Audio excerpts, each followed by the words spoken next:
guys, it's Bailey. Welcome back to the channel. This is going to be a quick review and comparison of the brand new Modernist eyeshadow palettes from the brand Hourglass. Today I have two different palettes to share with you. One is Graphite, which is this great combination of deep smoky matte satiny shades and then these bright metallics. Then the other that I'm currently wearing on my eyes right now is Color Feel, which is a beautiful combination of sandy browns and deep, medium to deep olivey greens. Now these are from Hourglass.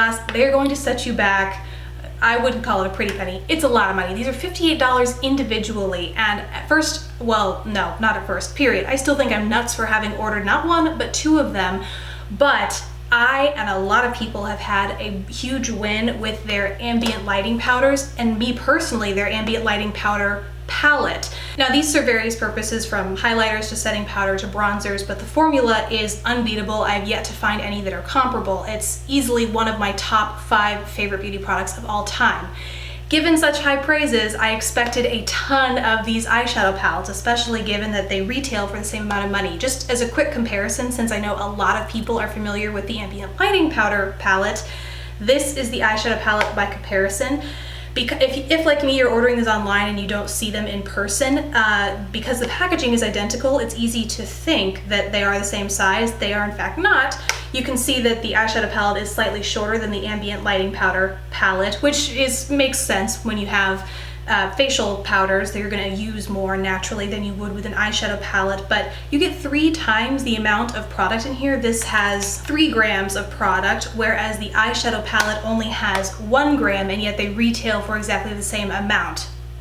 Now that wouldn't be an issue if I wasn't going to say what I'm about to say, and that is that first I want to start with the palette that I'm most disappointed with. That is Graphite Palette. At first, and even still now, the reason that I was initially drawn to this palette is the unique shadow combination in here. You have a mix of both warm and cool tones, a great mix of textures. You have satin shades, matte shades, shimmery shades.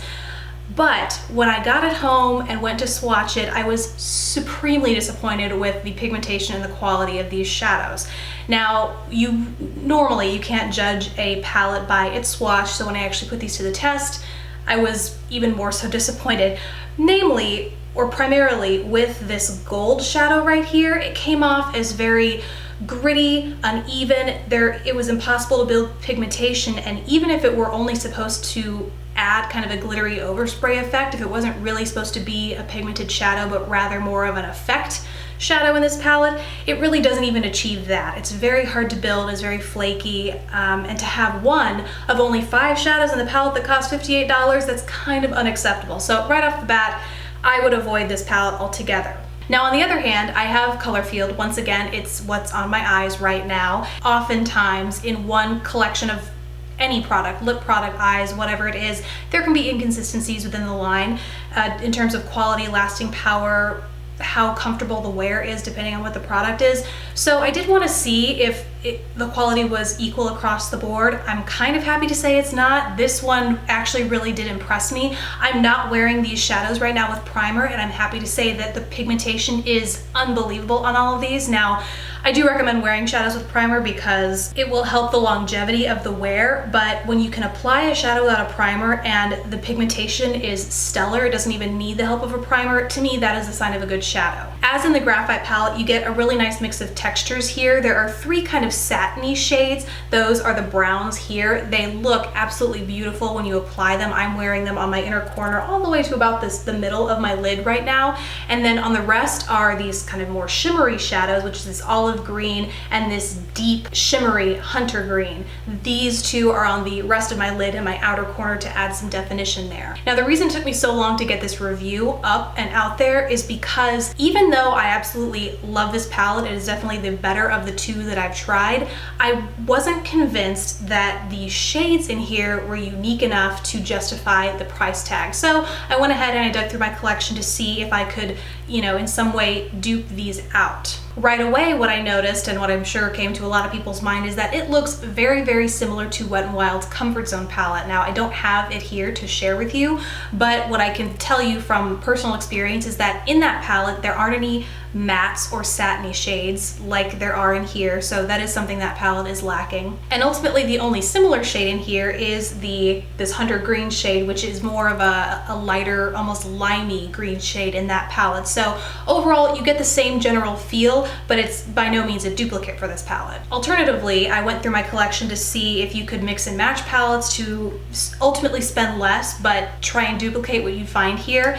And my best match here was Maybelline's Eye Studio Quad in Green with Envy. So once again, you get some of those neutrals, you get the green, you get this deep glittery green shade. I'd say these two green shades are the best match with that palette. They're very, very similar, but you still don't get those matte shades. And so I then pulled the Naked Truth, which is this 5-pan palette from Wet n Wild, to get some of those more satiny matte shades. Now, I'm not crazy about this palette, but if you absolutely wanted to duplicate some of those satiny matte shades, the shades aren't identical, but once again, you get the same feel. And then the last alternative I wanted to mention is just creating your own palette with individuals that you might find from, say, you know, Coastal Scents or Makeup Geek or Anastasia Beverly Hills, brands like that that actually make magnetized single shadows that you can just pop in a Z palette like this to create your own palette.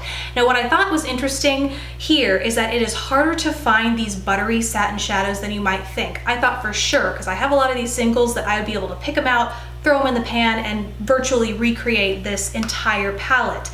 But it was way harder than I thought. I kept finding that shadows tended to lean more towards shimmery than they did satin or matte. It was really hard to come across a good quality satin or matte shadow that wasn't completely chalky and then applied patchy. So my best guess here is Makeup Geek's Envy, which is a little bit too emerald. It doesn't contain the golden shimmer that comes in the Hourglass palette. Coastal Scents Hot Pot in Kiwi Green, which is very similar to that Hunter Green. Makeup Geek Beaches and Cream, and this tells you just how desperate I was to put together a color palette, because this doesn't actually, it's too warm to match any of these, and it's also matte, but like I said, it was the best I could do in terms of duping this out. This is in the shade Nude. This is kind of somewhere in between this lightest shade and the shade next to it. If you were to combine those two, that's kind of what this shade is. It does have that nice satin texture, that satin finish, and it has almost the same quality, but I was just shocked at how hard it was to find shadows that even remotely perform the way these did. So to that extent, this might be worth it to those who really love this color palette, really love these finishes. Like those with mature eyelids might feel that they don't really like to wear the shimmery glittery that is so often found in drugstore quads. They are willing to go after a palette like this to get that quality and this finish. Conversely though, I do think I pulled quite a few palettes here, both pre-assembled and otherwise,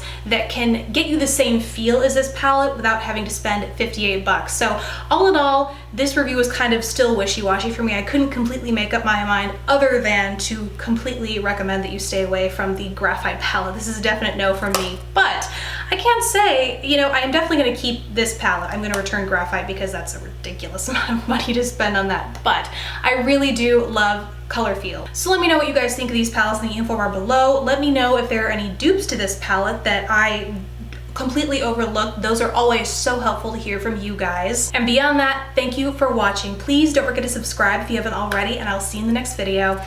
Bye.